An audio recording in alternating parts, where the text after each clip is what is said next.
Welcome to the Colors of Life show. We often hear men or women say, I'm self-made, and proudly so. But recently, I met a young, handsome, successful man who told me he's God-made. And I thought we need to hear his story. So please welcome with me, Gatumi Aliyu. Correct. Gatumi, God-made. So you're the co-founder of Vendees. Correct. Yes, I am. My name is Gatumi, as you said. I am the co-founder of Vendees. What does Vendees do?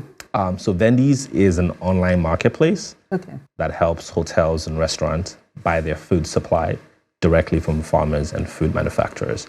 We also offer financial services to these restaurants. So to sort of talk a little bit about what you said. No, before we go there, I know that your company is a Y Combinator funded startup. Correct. What does that mean? You've explained it to me, but there'll be many people who don't know what that means. So we were talking about, so I've been funded by Y Combinator twice. I have two startups that have gone through Y Combinator. The first one was 54 Gene, which I left, and now I'm at Vendees. And what Y Combinator is the world's largest and best accelerator program. So companies globally like Airbnb, Stripe, are funded by YC. Locally, Paystack, Flutterwave, those are some of the YC companies. So we're talking about, to give perspective, every year, about 30,000 startups globally apply to YC. And they typically fund about 200 to 300 of these. So it's a big deal to get funds from them. You could say that. You could say that. You're modest. And they begin with giving you a seed fund of, is it $150,000? Correct. So in fact, it was recently revised up. So it used to be $150,000 when I was there both times. Now it's $500,000. Okay. But that's just the beginning. So as the business grows and progresses, they're holding your hand and sort of, working with you, right? Absolutely. And exposing you to investors. That is exactly what they do. Then what happens after 3 months? You do what is called a demo day, I guess a demonstration before global investors. And because you've been funded by YC, they come with high expectations. And then typically companies raise anywhere from $1 to about $4 million. Okay. And when you went after 3 months, your company Vendees raised how much? $3.2 million. Okay. And just when you think that's it, you go back after how long? Well, so this is the part that people forget. You work really hard. Very important. Very important. You work really hard. And then again, you're sending monthly updates. And then when you think you're ready for more funding. The books must be kept straight. Absolutely. Because you're growing a business, right? Yeah. And then you hope to raise even more capital to do even more. And our company recently just raised another round of $30 million. $30 million. Correct. That's a lot of money. And then you said to me that God said what to you? Yes. When I was starting, so I guess when I left my first company, leaving a company that seems really successful is a difficult thing, right? Especially when, and I guess we'll talk about it, when you leave everything you're doing. And I got to a point in my life where I was completely lost. And I went back to God, which, is always my grounding, grounding point. And I said, I told God that, I went and I prayed and I fasted. And the premise of everything was, God, I need to hear from you or else I wouldn't go on. And I literally said, I won't eat except I hear from God. So there'll be two options. Either I die and I meet God in heaven, and then he will tell me why he didn't answer me, or God will speak to me. And obviously he spoke, that's why you're still here. I have to say, God is merciful. He doesn't treat us the way we should be treated. But yes, he did. And he said, go start a procurement company. And it was clear. And obviously, I'd never gone to a market, really. So for God to say procurement company, so of course I heard it. It was clear. I wrote it down. Sometimes you hear from God, and and you don't write it down, and then over time you're not sure exactly what was said, your mind starts playing tricks. Sorry, did you hear an audible voice? How did you hear? It was the best way to explain it, it was an audible voice that only you could hear. Okay. If that makes sense.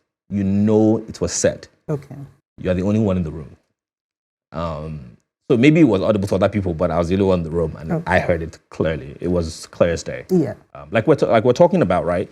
In my life, I've heard from God directly 4 times. Okay. So maybe also I'd known that experience before, but it was only 4 times. So you know when it's the voice of God. Yes. And he told you to start this company. Absolutely. And you said something to me that God told you the purpose for him blessing you is what? Yes. So what God was, sort of revealing to me over time was that he was doing this, and this is how he said it. I'm doing this, I'm doing this not because of you, but because you can, talk about God and further his kingdom, further my kingdom. Interesting. And you did say to me that your partners, you have 3 other partners, Correct. there are 4 of you. Correct. You're all committed Christian men. Yes. In fact, when this happened, right, I went to the U.S. Okay. I just needed some time away to also think and, and plan, quote unquote.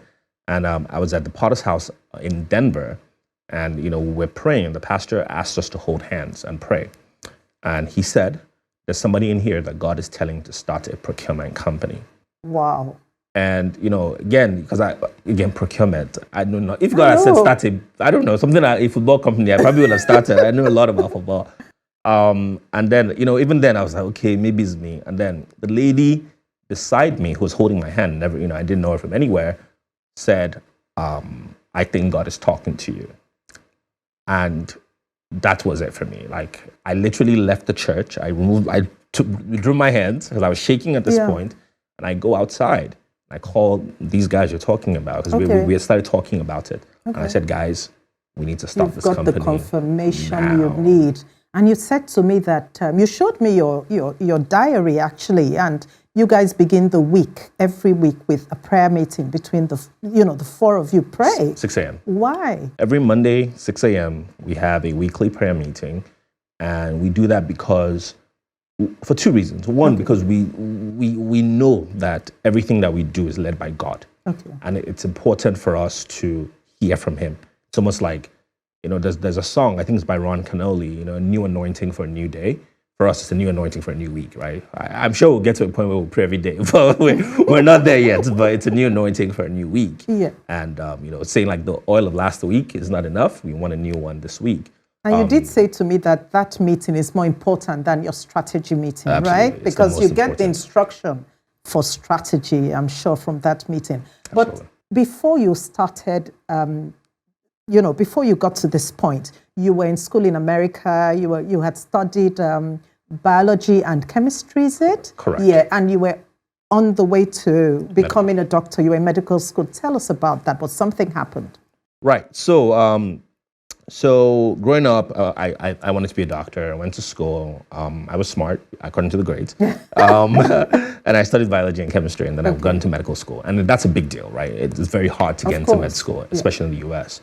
And then I did my first year, my second year, and in my third year, I started to lose when I started my rotations and I saw what my day-to-day was like as a doctor, I didn't really want that for myself, right? I like to do a lot of things, and it seemed like my life would be one track. And then it got hard too, I'll be honest, right? Passion was diminishing, work was increasing, and I left, right? And I made many, many mistakes. Now, hopefully we can talk about some of them today in my life. One of them was I didn't tell my parents, I didn't consult anybody. Okay. I just went in, told the dean I'm not doing it again, and I withdrew. Okay. And then I told my parents. And so I moved back to Nigeria, and it literally felt like my life was... It must have been a difficult time, not just for you, but for your parents. Everybody around me. Who are both pastors, you said, yes, didn't you? Both my parents are pastors. Yeah. Very difficult. You come back, first of all, I'd spent like about 9 years or 9.5 years. I was older, right? I left maybe when I was 17. At this point, I'm 26, that sort of thing. And you come back and all you have is a first degree. And in Nigeria, no one's hiring somebody with biology and chemistry, except you're going to, so people expected you to come back as a doctor if you came back at all. and coming from a bright, why all A's, this and that, there was a lot of expectation. And I've been told I have a good personality. So there was all this expectation, and then I came back with nothing. So it was difficult, right? Okay. Right, it was difficult. Okay. Yeah. Then during that time, was that the time when you took time out to fast and ask God, or was this a different? So in that time I did. Okay. So I got involved with church. So I came back without a job. I got involved in church. I served in church a lot. Okay. Before I got a job, I served full time in church. Okay. So I helped actually build our second. Just did a lot of things. And in that time, I got the opportunity to start my first company. Okay. That's where that was, my first company. So what happened was I worked in church. From church, I got a connection. I got another job. And from that job, I met my co-founder. And we started 54 Gene, which is the biotech. So I have a lot of bio background. I got into tech, and we started this company. And this company got successful. And this is really interesting, right? So this was my first time at Y Combinator. So we start this company, we scrap. We get into Y Combinator. We go to Silicon Valley in San Francisco, and we raise $4 million. And this is the first time, right? And then finally, people are like, oh man, this guy who had a bright future is starting to show that future. And then I and my co-founder had a difference in opinion on how to go on with the company. Okay. And I left. Okay. And you had to start again. That's where the fasting. That's why at that point, now people are like, you left the US, you finally got a decent company that and you now started. You've left again. And you start to question yourself. Am I that person who just never finishes things, who starts and doesn't finish things? But it was a turnaround. God had the bigger picture and a good picture. Gatumi, we're going to take a break now. And when we come back, we'll discuss the next phase of your life, because not long after that, you meet this beautiful woman. We need to talk about that. So stay with us in this interesting conversation. When we come back, Gatumi's wife will join us and we'll hear their story together. I'm reading from the Colors of Life devotional.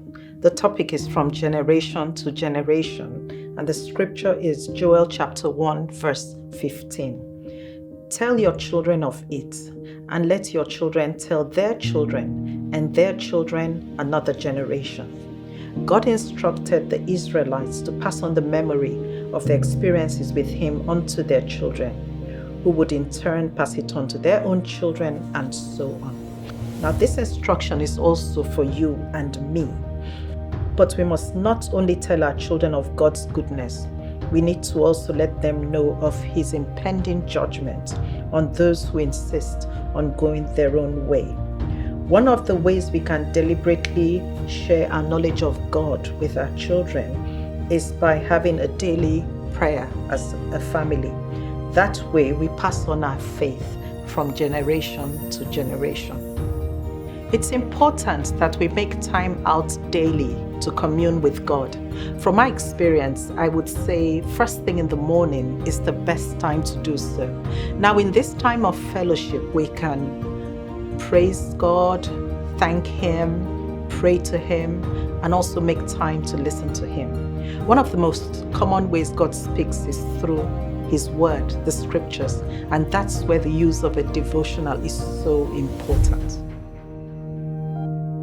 God has a word just for you. Get your copy of the Colors of Life devotional today. So when I met this young man who told me he's all God made, and I began to listen to his story, not too long into the story, I said, "Are you married?" And he was like, "Yes. And that's my wife." And he turned and called this pretty young thing. So Chinomso Aliyu is with us today. So happy to see you, Chinomso. Same here. Before I go to you, Gatumi says that there are like maybe 4 times that God has spoken to him specifically. I'd like to hear about those 4 times, because it then leads us to your marriage. Yes.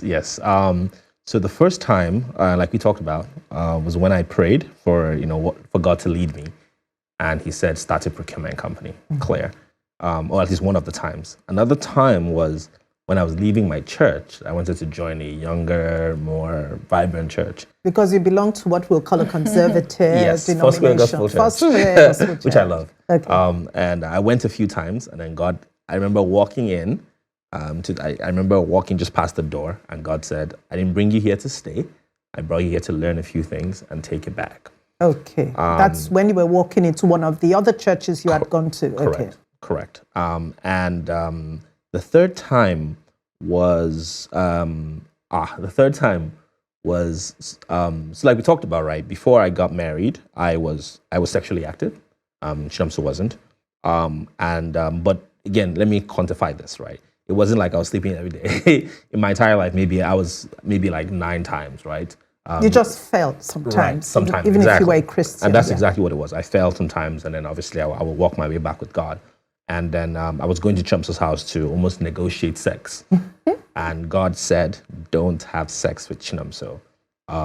Essentially saying this will be your wife. And that was it. And then there was another one that hasn't yet happened. So okay, that's excellent. Chinomso, tell me how you knew this was the man, how you met him. Did God speak to you? What happened?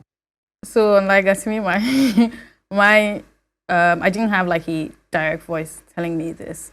But we met in church. So it was during Sunday school. I just moved back from the UK for law school. Where you studied law? Yes. So I'd moved back to Nigeria to do law school, and I'd just come back from Abuja for the first half of my law school. And so I walk into Sunday school, and I sit down, and somebody is contributing because our pastor had asked a question. And I hear a voice I hadn't heard. I'd been going to the same church since I was in primary 3. So I hear this voice, and at the time, I think he still had a stronger accent. And I thought to myself, okay, this is a nice voice. And I think I peep, I see him, and I'm like, all right. And we don't officially meet until like, but I think I just had that in my mind. I was like, oh, there was somebody that had a nice voice. So we officially meet when our youth pastor introduces us. So viewers, it's good to go to church and stay in church. Yeah. So I was to work with him to plan our monthly youth hangouts. And so at that point, he had my number and he would message me. I think the first time I went to see a movie in Film House, and it was nice. And subsequently, we went for like lunch. It wasn't really days. We went for lunch. And then after that, we just continued going out. Things just progressed from one thing to the other. Yeah, so we would just talk. He would see me. And I think it also helped because we lived very close. At the start, we didn't live in the same estate, but then like maybe some weeks after, we started living in the same estate. So we would go for walks. We would meet often. And yeah, 4 years later, he proposed. I think just the way I felt very comfortable throughout the length of our dating time. And as he had already explained, like we had a conversation on, this is this is like God has said this, right? So this relationship, this is what we're not going to do. Yes, I was going to talk about the, boundaries that you guys had talked about. I mean, obviously, 4 years, you're in love with this handsome guy. He's in love with this pretty girl. You must have been tempted. So how were you able to manage that season? Because I know that you got both of you followed the precepts of God to abstain from sex until marriage. Yeah, I'd say it was hard at some points. Like sometimes when like we would have gone out, had a nice time, and you're just like, okay, so you have to go to your house. I have to go to my house. It's a wrap. But I would say we kissed. We didn't do no kissing throughout, but for the most part, we just tried to remember that okay, we can't. This is where we got to stop, and then you go home. I go home, Okay, so what was it about her? Let me start that you liked, and you still like. So that young men listening to you can sort of be guided what you look out for in a woman. Right. Obviously I saw her, right, and that caught my eye, and I wanted to date her, and I wanted to know who she was. And on our second date, I remember she mentioned something about we're talking about just how like our lives, and she mentioned that she had She was interning at a law firm, and she was going to. Her mom dropped her on the first day, and by the second day, she was using bus. She was going by bus. Wow. And I thought that was the most incredible thing because, again, I saw this beautiful girl who I knew. I knew her family. I knew but they were well-to-do family, and she's in Lagos, where people want to present this life of I have it all, exactly. And she's saying to you, I go out in a bus. Absolutely, and she just came from the UK. Right, she spent 5 years in the UK, and it wasn't like I asked. It was just like it was a normal conversation. You could see that he wasn't trying to impress me. It was just that's what it is. Okay. I did that. It's no big deal. That. And throughout our relationship until now, she's been very what I call real. Okay. There's a lot of fake in Lagos, and I'll just be honest and plain about it. I really wanted to find somebody who I thought was real and honest. So that's a breath of fresh air. That's exactly. Chinomso, what are the things that attracted you to him, apart from the voice? Yeah. Gatumi is very kind. Okay. Even he also teaches me to be kinder. I would say I've grown a lot in the past 4 or 5 years that we've been together, and he also treated me very well. Okay. I was very comfortable.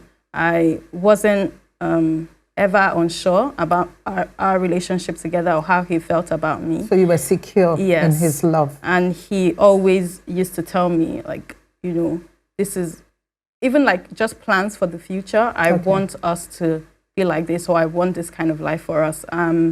And I was just never uncertain about how he felt for me. Excellent. But he was also broke. Let's talk about that. Very important. I was hoping you forget that. Yeah, he was broke. But I guess maybe because I was also young, it didn't matter to me. Maybe if I was older, maybe it would have mattered. But then at that stage in my life, I just met somebody that was very kind, very nice. Everything fit together.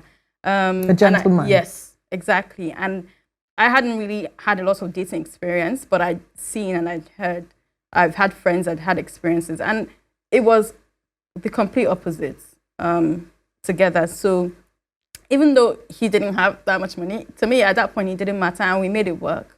Okay. We would walk around, we would have dates where we would just get I'll get something else. He said the dates were cheap, and because you guys lived in the same estate that has parks, you walk, have picnics. We could do things occasionally we would go to restaurants, but at that time we weren't spending a lot of money in restaurants. We would go to takeouts. We can easily, quickly grab something that was much cheaper but different. Yeah, and Gatumi, one of the times the Lord spoke to you about coming back to the Foursquare Church, to which you had belonged. Then it was in the Foursquare Church that you met Chinomso, but also a few other things. A few other things. What happened? So obviously, came back to church. My church, I found my wife, but the two earliest investors in my company are also from my church, and other amazing partnerships that I've built are also from the church. And I was trying to explain to you, these people invested at a time where there was no company. The company was what I hoped it would be, and I sold, tried to sell that vision, but they invested from that church. Another thing I found fascinating in your story is that both your parents are ministers in the same church. And you remember I asked you, did they matchmake you guys? No. So it's funny, they're friends, but I think we had even met outside of them. Okay. And when I think his mom, from the first dates, she asked where he was going, and I think he had said, I'm taking Chinomso to see a movie, and she thought, but my parents didn't know too much later on, but they didn't matchmake us. Yeah, I remember that story. My mom, in fact, didn't want me to date her. Okay. My mom was like, look, don't date her. I don't want problems. If it doesn't work out. Because it's too close. It's too close. Yeah. Just look, she literally was like, please be serious. If you're not serious, just leave her alone. We're going to take a break now, and when we come back, we'll continue this amazing conversation. So do stay with us.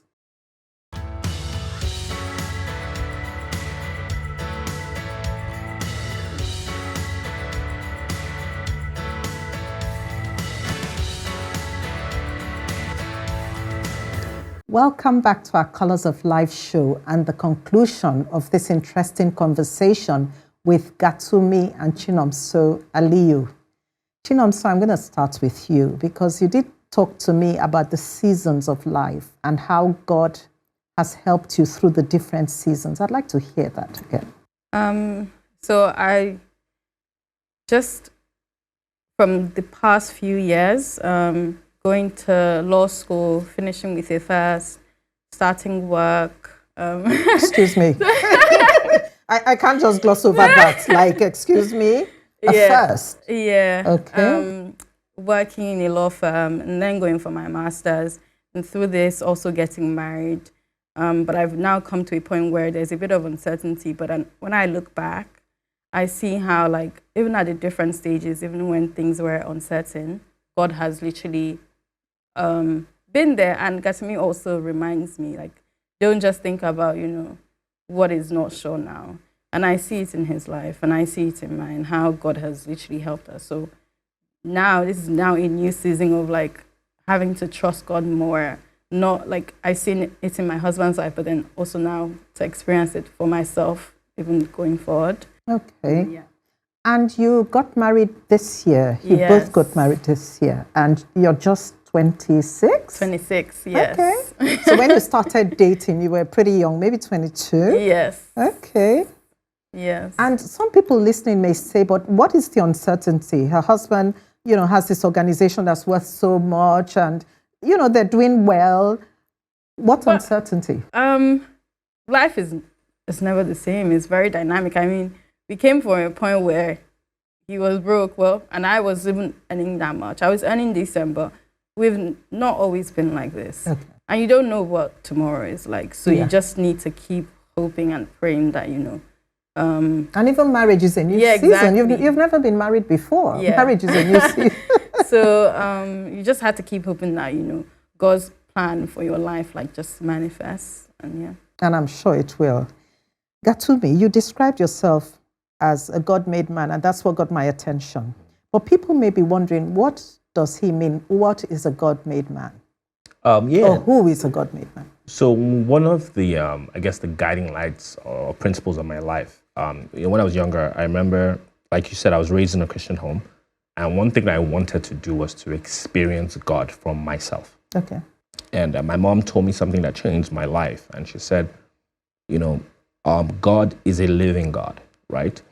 And if you want him to manifest himself to you, ask him, like, really seek him.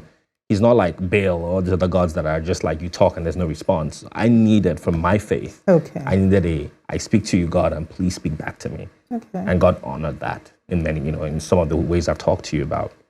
And so every stage of my life, I learned to actually go to God and ask. But what I learned was not to tell him what I wanted. Okay. I had to surrender. Okay. That was really it. And say, God, okay. Because I got to that point, that literal low point where I was like, my life is already a mess. So I'm now willing to just take the one that you offered me, Okay. And it was that point of surrender. And now it's more of, God, everything you have planned for me has been way better than what I planned for myself. I am willing, not just willing, but now I'm committing to hearing from you, which is why we started a weekly thing. Yeah. Tell me what to do, let me execute. Tell me what to do, let me execute. Because it's clear that it's so much better than the plan I had for myself. As I can imagine. Amazing. And you've been married 9 months about? Yeah. But you've not stayed together for more than maybe 2 months? Correct. Yes. Okay, so you're still in the honeymoon. I mean, honeymoon can go on for a long time. We pray. Yes. But how has it been now, married, early stages of marriage? I know you had to go back to the UK because you were doing a master's at LSE, no? UCL. UCL, Masters in Law. Business management. Business management, okay. So staying apart, but now coming back together. How is it being newly married? So no, I mean, I've been married 25 years. So. I should ask you. Come sit here. But no, it was, so we're blessed, right? We had a good wedding, we had a good honeymoon. Obviously, moving apart, that had its challenges. Yeah. But again, we're blessed enough to be able to travel often enough. Okay. So now we're just living together, right? And we're getting to know each other. We just fought. Like I was going to ask we that. just fought, like, Because a counselor said, she'll ask the newly married couple when they come with the stars in their eyes, have you guys fought yet? If you've not, then the marriage hasn't we just fought. started. We just made up this morning, last night. And how come you guys dated for 4 years before you got married? Because I was saying to someone, when my husband met me, he proposed like in a month. I took 3 months to pray and fast and ask the Lord. And then I said yes, and we were married under 3 months. So when I hear 4 years, why did you guys date for so long? I would say I was young, and I Okay. didn't feel I was ready. And I thought we both still had a lot to grow into before. Actually, because to me, I just felt marriage is so important. Like, before you actually take that step, you need to know what you're doing. And so I just thought I needed to wait a bit. So yeah, that was me. Yeah, me, I knew I was going to marry her, but I was broke. But what? I was broke. I like that. But I mean, broke, but obviously financially, but also in life, right? There was so many experiences we needed to have individually, and also just to grow as people, like she said. Before you came together. Yeah, and I also knew it was broke, so I said you needed to, I Get knew your it was acts broke. together. Yeah, So get a job. That's need important, to- isn't it, for we a need to know man what we're doing, to be able yeah. to, provide for his family, the stability and all that. We could go on and on because I'm enjoying this conversation, but Same. it's really been a blessing speaking to you, Gatumi and Chinomso. So thank you so much for coming. Thank you for having us. So this is where we end today's show. Thank you for staying with us. Do follow us on social media, like us, drop a comment. This is the Colors of Life show where we seek to know Christ and to make him known.